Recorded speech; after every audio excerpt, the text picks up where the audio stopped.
Bom dia a todos. Eu queria agradecer muito o convite do senador Paulo Paim, que hoje é vice-presidente dessa comissão, mas na última vez que nós nos encontramos, ele era o presidente da comissão e a senadora Ana Rita era a vice dele.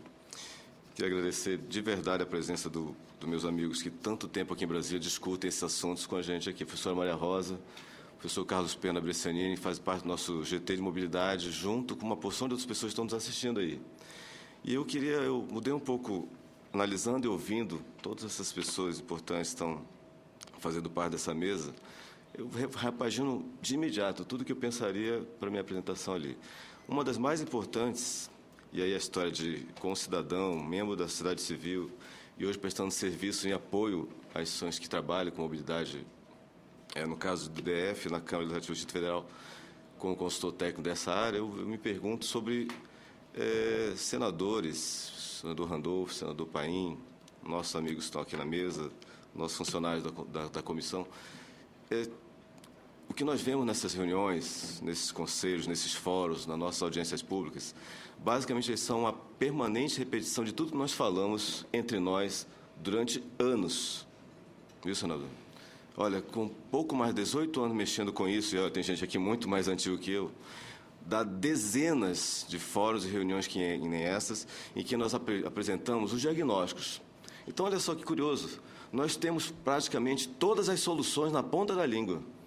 Foi apresentado para a professora Bardini um monte de soluções já todas listadas. Particularmente participei da estrutura da renovação do Código de Trânsito com a deputada Rita Camata, que resultou um pouco na melhoria do que é hoje o Código de Trânsito. E olha que interessante, leva muito tempo, desde que nossos diagnósticos são falados entre nós, até que essas propostas cheguem à comunidade que está lá fora nos ouvindo. Por isso essa agonia de tantas perguntas e um descrédito absoluto no produto final dessas reuniões, dos fóruns, dos conselhos, das frentes parlamentares, das audiências públicas, porque é muito difícil chegar lá. E antes de começar a minha apresentação, que eu vou me relatar e vou registrar o perfil do sistema escroviário do DF, mas só fazer também a demonstração da minha agonia como cidadão. O que nós fazemos, doutora Cristina, e a senhora que trabalhou no Executivo como secretária, e tem uma porção de pessoas que nos ouvem, que fazem parte, membros do Poder Executivo, então são absolutamente prerrogativa deles executar as coisas. O que acontece entre um Dia Mundial Sem Carro e outro? Tá certo? Entre o Dia Mundial Sem Carro do ano passado e o próximo Dia Mundial Sem Carro, que é véspera do meu aniversário, um dia depois do meu aniversário, 22 de setembro, eu sou virginiano, 21 de setembro, dia da árvore. O que acontece nisso? Nada. Eu tenho um descrédito absoluto nessas mobilizações, que são basicamente pontuais, igual a campanha da Semana de Trânsito. Lembra disso? Igual a campanha do Dia Mundial Sem Carro. Nessa história de ser membro da sociedade civil, não represento ninguém aqui. Eu apenas habilito as informações das pessoas que nos dão algum tipo de crédito, acreditam naquilo que nós falamos e projetamos. Mas é muito difícil falar em representatividade, por isso aqui represento apenas a fala do técnico Ronaldo Alves e aqui a autorização do Gabinete do Deputado Estadual Joey Vale, que nos ajuda muito em comprar essa briga e levar isso para a Câmara Legislativa do Distrito Federal, e o senador Paulo Paim, que eu quero fazer agora um registro, talvez vocês não saibam. Na última vez que nós nos encontramos, senador, nessa comissão, havia acontecido um evento muito dramático lá em Porto Alegre, lá na sua cidade. Tá? Um maluco ficou muito aborrecido com o movimento ciclista na via e acelerou o carro dele. As imagens rodaram o mundo, são espetaculares. São rodas de bicicleta voltada para cima, com o ciclista entre a bicicleta, a lanternagem, a lataria do carro e o carro. O cara levantou os ciclistas para poder passar, porque aquele negócio estava enchendo o saco dele, ele se achou ofendido por alguma maneira, é aquele perfil de que o espaço é meu, então eu preciso fazer isso. Isso provocou uma comoção enorme aqui. E a gente, na época, apresentava um conjunto de ciclistas aqui, só no meu e-mail são 18 mil desses camaradas que saem por aí de noite, quem mora em Brasília já viu isso.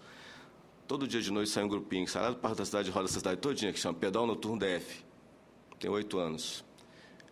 Domingo agora, ontem, nós comemoramos no bom sentido, uma coisa dramática que aconteceu para a gente aqui. Um dos grandes representantes e criadores dos movimentos cicloviários no DF, Marcelino Brandão, filho, tenente-coronel do Exército aposentado, senhor de idade, criou esses grupos todos que essa cidade tem hoje. Criou o Pedal Noturno DF, o Rebas do Cerrado, não se ouviu falar, o DV na Trilha, o Pedala Brasília, esse que está ali, que eu estou agora falando por ele. Então, uma pessoa extremamente interessante, visionária, que, olha, um dia, ele falava pela garganta, porque ele era laringotomizado. Essa cidade vai ser a cidade da bicicleta. E eu já vim mexendo com a história de transporte há um tempo e fui meio cooptado por essa bagunça.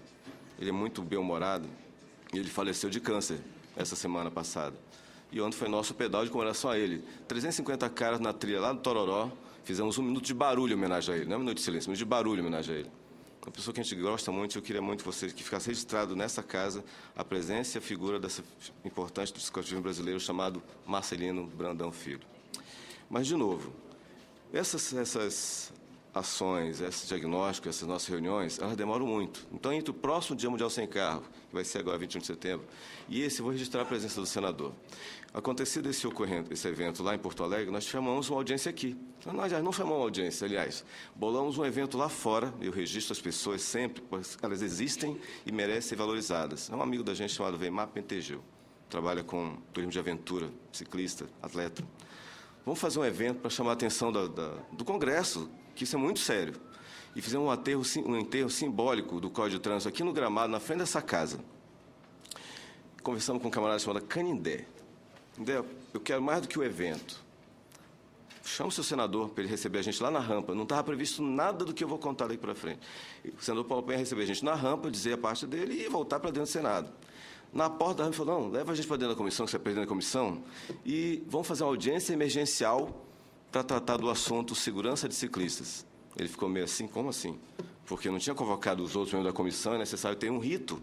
E a gente conhece um pouco do regimento. Falou, senador, você entra na comissão, abre a gravação e pede a audiência de emergência.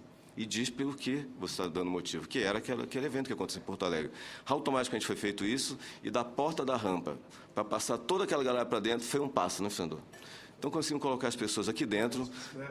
Não podia entrar de bermuda, está todo mundo de bermuda. Mas a gente vai na segurança, está todo mundo de bermuda, então passa devagarzinho, para não sujar o chão. Ah, mas está todo mundo de bicicleta, não tem onde guardar a bicicleta. A gente queria botar a bicicleta todas aqui.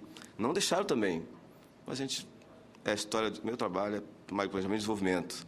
E o nosso trabalho é solucionar problemas. Então, a gente foi conversar com a casa e falou assim, olha, tá bom, beleza. Então, me deixa uma bicicleta entrar na comissão. Não, uma bicicleta entrar na comissão. Dobrada, se eu não me engano. Ela veio aqui, ficou aqui na ponta dessa mesa, certo? E você abriu ela. Exato. Então, são coisas que eu pergunto. O que aconteceu naquele dia? Quando as pessoas estavam falando na mesa sobre todas as suas agonias, ninguém tinha preparado nada, foi emergência, então todo mundo só falou. E toda vez que você fala e você não faz planejamento de encaminhamentos, aquilo via aquilo que todo mundo teme. Uma coisa vazia que vai dar em nada. Estava falando naquela época, vou citar os nomes de novo, a senhora Beth Davis, uma pessoa absolutamente encantadora, à época vice-presidente da ONG que eu cuidava, falando com ele, e depois falando com o microfone, a gente chamou o senador e falou, senador, está aqui o PLC 410, de muito tempo atrás, que está parado na Comissão de Turismo. Me ajuda a tramitar essa coisa. E aí, entre essa fala, que foi no dia 10 de maio de 2011, neste dia, e o dia 3 de janeiro de 2012, estava sancionada a Lei da Mobilidade, senador. Eu queria registrar isso e agradecer. Então, a gente precisa ser operacional. Nós sabemos as soluções. A professora Maria Rosa trabalha com a gente há um tempão. Carlos Pena é um maluco dessa história do apoio ao transporte ferroviário e à bicicleta. Só que nós precisamos ser operacionais. Que soluções nós temos? Põe na mesa, casa na mesa. Uma vez que as soluções operacionais foram pensadas, articuladas, acordadas, sociedade civil, agora como é que eu faço para chegar isso no executivo? Então, nós precisamos ter a prerrogativa de nos organizarmos para chegar e fazer convencimento político dos gestores, para que esse camarada sinta que, se ele não fizer aquilo, vai acontecer uma coisa espetacular agora em 2014. Estou certo, senador? Quem são as pessoas que decidem o que vai acontecer nesse país? A urna eletrônica. Então, comece desde já a lembrar de quem você votou na eleição passada e quem você já está pensando na sua prerrogativa de candidato vão votar na próxima eleição. Porque são esses caras que vão determinar o futuro seu, o futuro nosso, o futuro desse país. Eu não tenho o hábito de fazer projeções daquilo que a Europa pode fazer para a minha vida. Não tenho esse perfil, sabe? Não é essa. Nós temos muita capacidade instalada aqui, só essa mesa, tem uns cabeçudos aqui, que tem muita expertise, só nessa mesa tem pessoas comprometidas, nesse auditório e nessa TV que nos assiste, uma porção de pessoas que podem nos ajudar a pensar, elaborar, a acordar e executar coisas. E por que nós não fazemos? Porque nós nos mantemos sempre na prerrogativa de estar aqui as soluções, ó, A, B, C e D. Mas qual é o meu papel como cidadão? Eu vou dizer qual é o papel. É um pouco do sistema escolares do DF aqui, que eu digo com muito orgulho, não vaidade.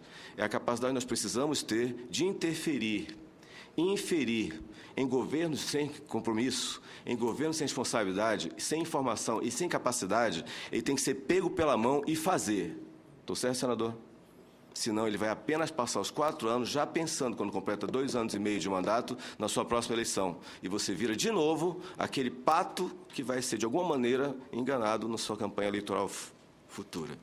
Então é dramático falar isso numa carga legislativa, senador, mas é muito importante para a gente, como cidadão, que as pessoas que estão nos ouvindo se sentam representadas um pouco aqui. Porque nós precisamos muito da capacidade de expertise de cada um de nós para interferir. Agora, o que nós fazemos? Muitas vezes nós nos mantemos dentro do nosso ciclo de interesse, dentro do nosso ciclo de trabalho, e a nossa prerrogativa de discussão fica nós contra nós mesmos, como eu estou vendo aqui o doutor Eurico, Carlos Pena, professora Maria Rosa e a gente. A gente não tem que brigar entre nós, mas o que eu posso fazer para transformar? O que eu posso fazer para mudar essas coisas? E aí entra a prerrogativa do Senado da República. Os senadores são pensadores e são têm grande importância no contexto do convencimento político. Está aí o deputado, o senador Paulo Paim, do PT, que tem o poder na mão.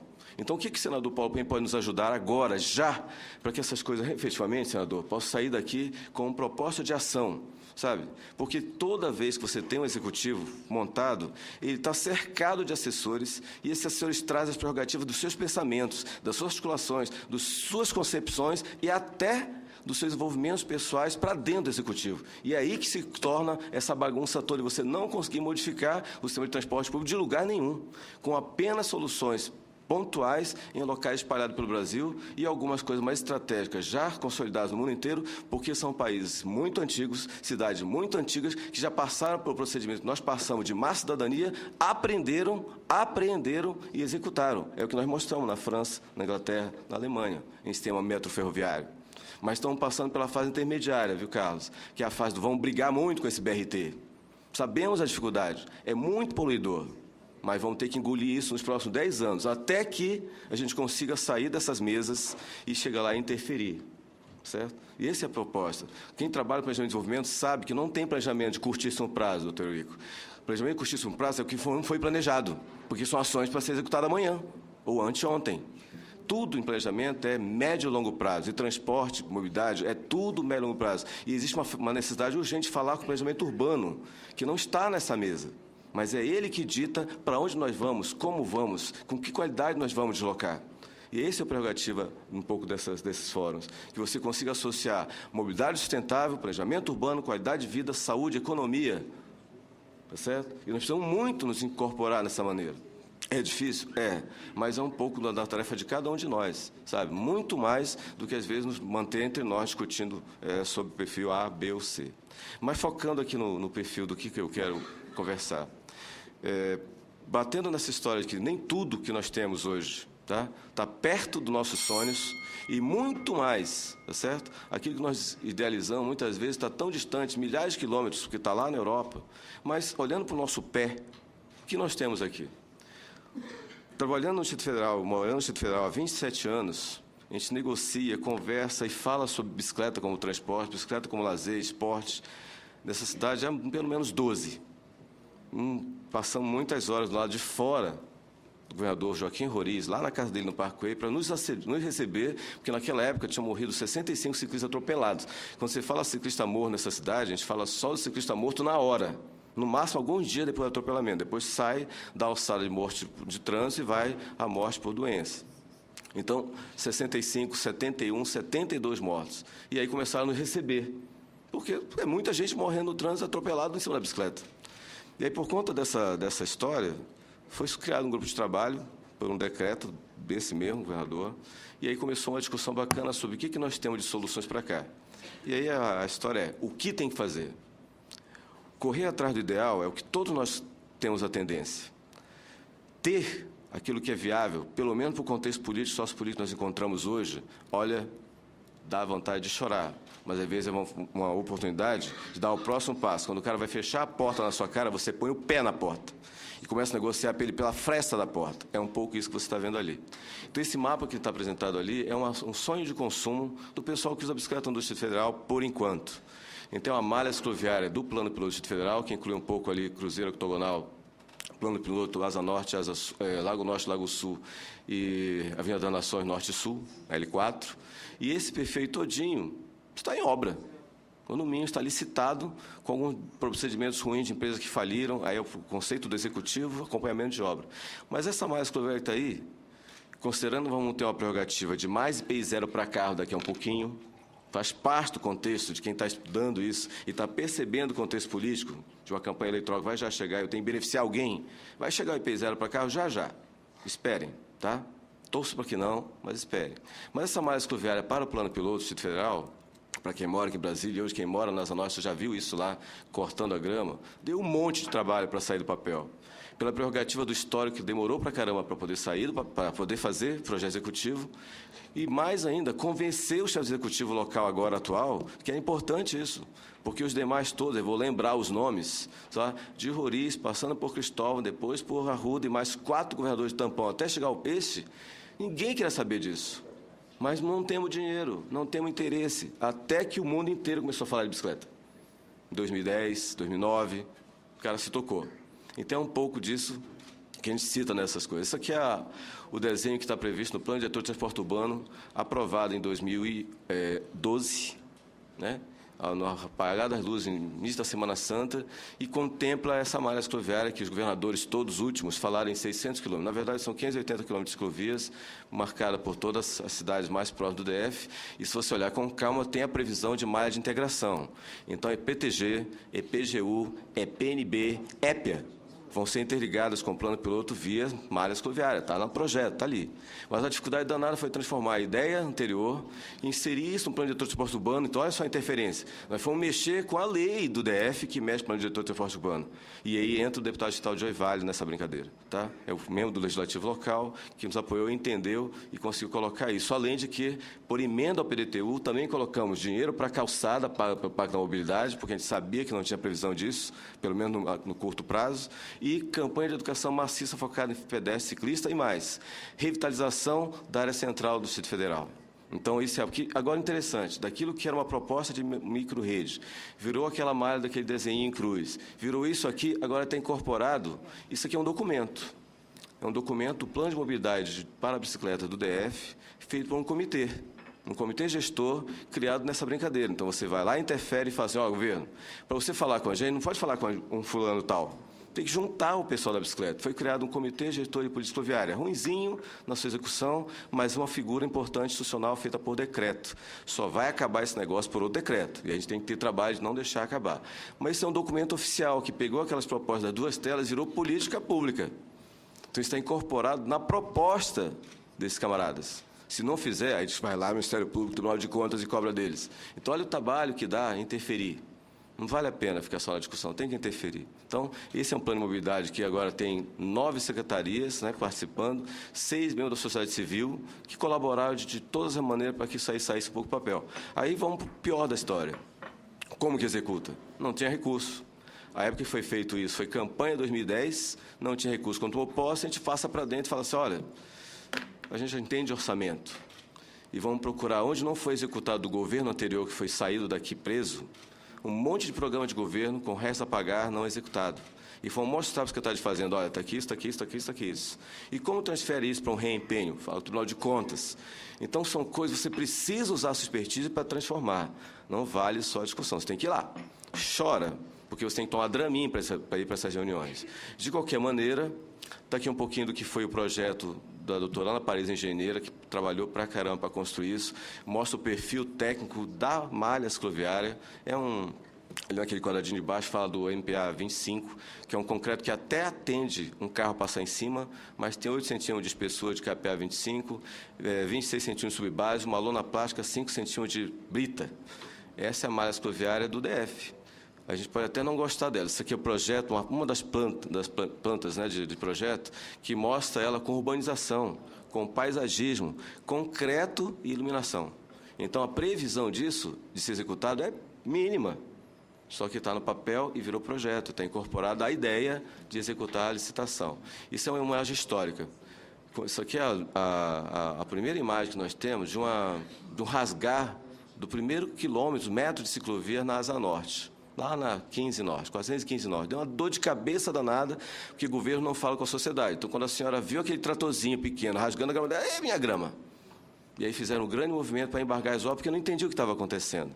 Não estavam falando de um jardim privado de 1 metro quadrado de área pública na frente de um prédio residencial. Não estavam falando de incorporar na cidade o perfil da bicicleta como possível modal de transporte. Então, esses são os primeiros metros que estavam ali. E aí tem um histórico, a gente tem todo esse histórico. Tá? Primeiro pelo choro das reuniões lá atrás, até que se virou um pouco de obra, a compactação, a obrigatoriedade de colocar meio fio rodoviário para garantir que o concreto não espalhe. Quem entende da engenharia sabe um pouco o que significa marcar precisamente onde o concreto não vai vazar para garantir a manutenção e durabilidade da obra. A colocação da brita, é essa brita que fazia em tantas coisas a acomodação de conforto do rodar da bicicleta ou da cadeira de roda. E mais interessante ainda, né, do caminhante. A brita colocada. Isso é uma coisa importante, a gente interferiu no edital. A gente obrigou que no edital tivesse a régua vibratória. E na engenharia isso é importantíssimo. Não tem sarrafo. O sarrafo de madeira que você acomoda concreto, isso é péssimo. Régua vibratória, depois o corte do concreto para ter a capacidade de dilatação. Então, são históricos. Aqui, ó. Então, se você olhar com calma, olha a espessura disso. São 8 centímetros de concreto. Aí tem um cara da Novacap, tem que ir lá medir isso aqui para ver se a empresa está entregando o que foi acordado. E a gente, do lado do fiscal, para o fiscal fiscalizar, porque senão ele não vai. Tá? Isso aí virou isso. Um lado do usuário da bicicleta que critica essas obras, porque diz que fere tombamento. Olha, bicho, de verdade, eu adoro essa cidade. Ela me adotou há 27 anos, eu sou natural de Belém do Pará, do ladinho lá de Macapá. Belém já tem um avanço bacana, sistema cicloviário, mas isso não fere tombamento de acordo com o próprio IPHAN. Não impermeabiliza a via, não impermeabiliza mais do que a cota obrigatória disso, mas faz com que a cidade tenha uma outra cara. Isso aqui é obra ainda. Então, do ladinho aqui, vão ser plantados, de acordo com a Novacap, a gente ajudou no plano de urbanização, ipês e planta de cerrado, que não vão conseguir quebrar essa obra aqui. Então, isso é um calçadão. Foi chamado pelos ativistas de plantão, chamado de ciclocalçadas. Eu falei, beleza. Pode chamar do que você quiser, mas nós não tínhamos nada disso, porque se você olhar com calma, olha a calçada aqui. Vê se alguém vai querer andar nisso. Então virou uma briga entre ciclistas que querem usar isso e pedestres que não têm calçada e querem usar isso. E o que você faz? Bota o pedestre para correr? Absolutamente. Ciclovias, elementos cicloviários de engenharia são obras cidadãs, paga por todas essas pessoas que habitam essa cidade com seus impostos, em especial com dinheiro de recomodação de verba desviada. Então, todo mundo tem direito a isso. O que eu tenho que fazer é campanha de compartilhamento. Olha, vai passando bicicleta aqui, eu faço isso. Bom dia, boa tarde. Blim, blim. É assim que a gente tem que conviver. A cidade não precisa separar espaço para todo mundo, mas o fato de necessidade de ciclovia é porque nós temos um trânsito muito veemente aqui. Os motoristas não gostam de pedestre ciclista aqui. Ele invade o espaço desses caras e atropela e morre. É a estatística de trânsito que nós temos no Brasil. É uma pena isso. Isso aqui é toda a nossa interferência. Isso aqui é a ciclovia. Desculpa, a ciclovia já um pouco mais desgastada com o tempo, ainda em obra, e a calçada. Porque lá no edital a gente fala assim, para cada quilômetro de ciclovia, tem que fazer a revitalização de 1 quilômetro de calçada, já que não tem plano de calçada nessa cidade. Tá certo? Então, é um pouco do que você tem que interferir. Então, está aqui agora ela sendo usada, a calçada e a ciclovia. Está aqui o ciclista usando. Não está pronto. Isso aqui, de acordo com o GDF, não está incorporado aí. Não tem nenhuma paixão para esse governo. Pelo contrário, a gente bate todos os dias em outras coisas, como resíduo sólido, PPP do lixo e assim por diante. Nesse caso aqui, a gente dá um adendo. Beleza, vamos embora. Tá? Então, está aqui a calçada. E mais ainda.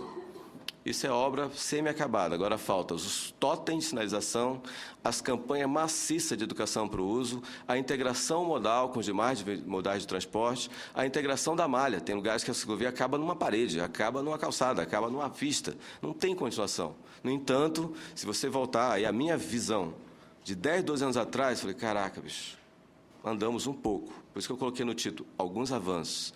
Então, muito importante. Quem conhece isso? Ninguém conhece isso nessa cidade? De verdade, a gente pode olhar, olha, tem uma falha grave aqui. A priorização podia ser do ciclista. está pedindo para ele parar. Mas conversando com o doutor Lima, eu cito os nomes, de verdade, engenheiro de trânsito DETRAN, diretor de engenharia do DETRAN, e fala assim, Ronaldo, não temos condições ainda. O nosso motorista não está preparado para essa novidade de chegar um ciclista aqui e passar reto nesse negócio. Ele vai morrer, esse ciclista. Então, a priori, uma primeira experiência de colocar o ciclista, beleza, para aqui, olha, tá? Porque ele é mais frágil. Você não vai acreditar que ideologicamente eu tenho direito à cidade, então vá lá e morra. Não é assim. Você tem que absolutamente ter prerrogativa do que nós temos hoje.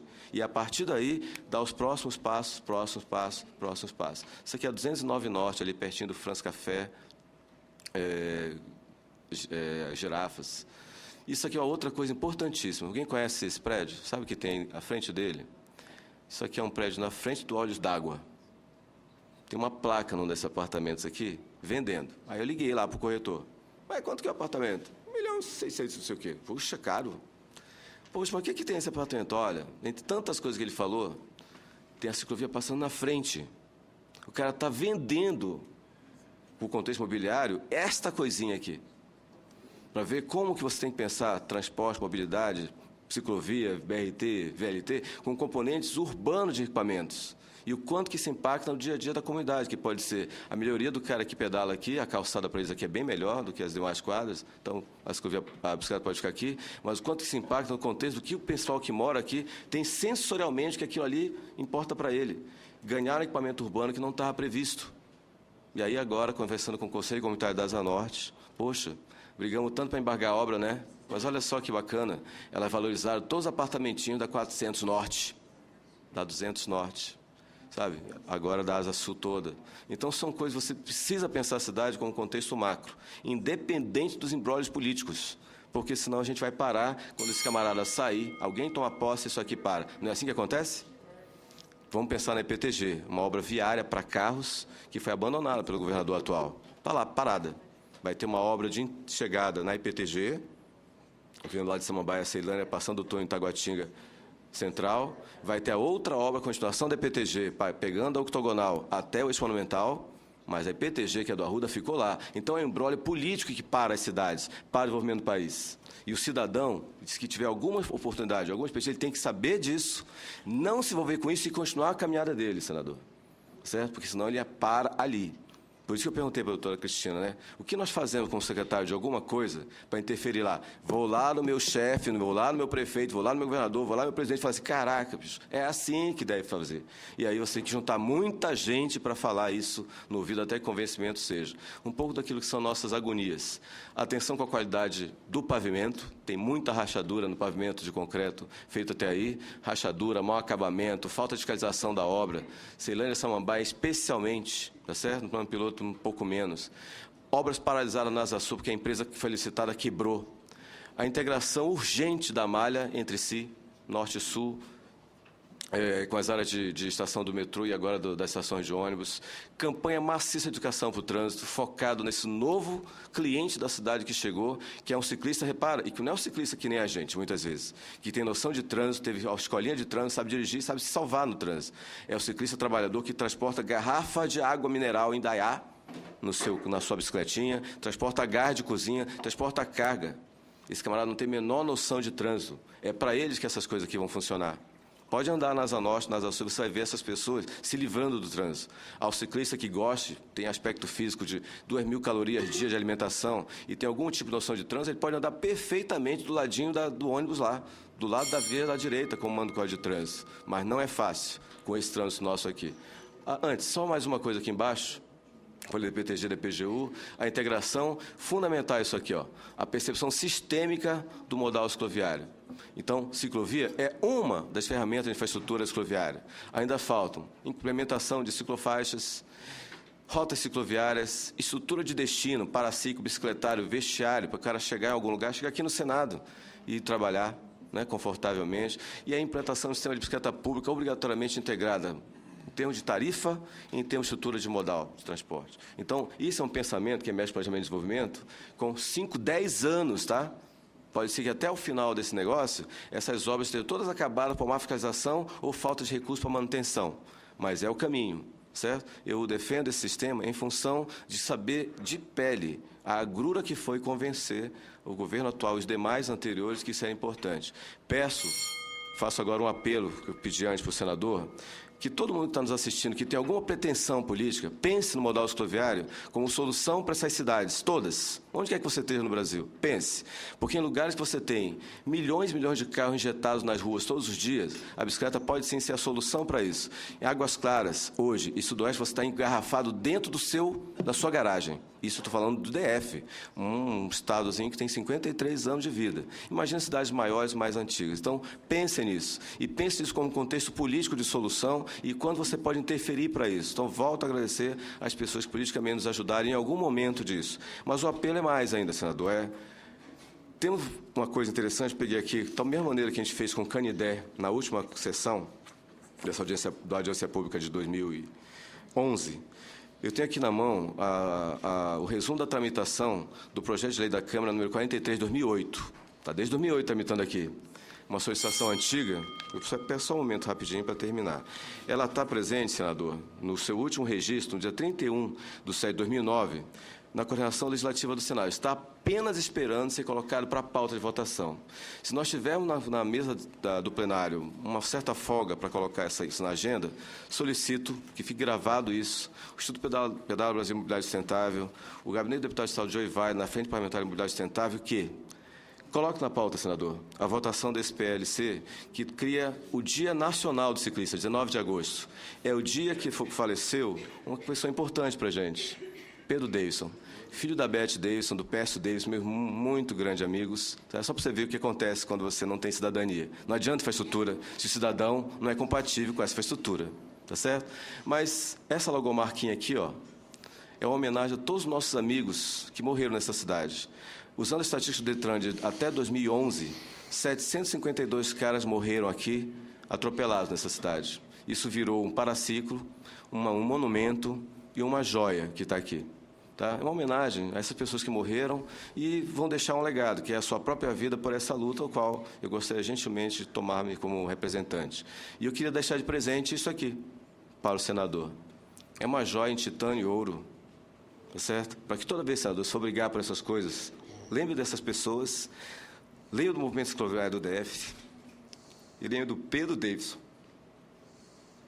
Então, vamos tornar o dia 19 de agosto Dia Nacional do Ciclista, mas que não seja só um dia, como o Dia Mundial Sem Carro, a Semana do Trânsito, que a gente consiga ver cidadania do transporte em todos os sentidos, planejamento urbano em todos os sentidos, qualidade de vida em todos os sentidos, independente do modal do equipamento. Conseguimos integrar todos esses componentes modais naquilo que é o melhor para nós, que é uma cidade mais humana, mais urbana, né? E a gente chama de mobilidade humana, não mobilidade urbana. Obrigado, senador. Muito bem, Ronaldo Alves.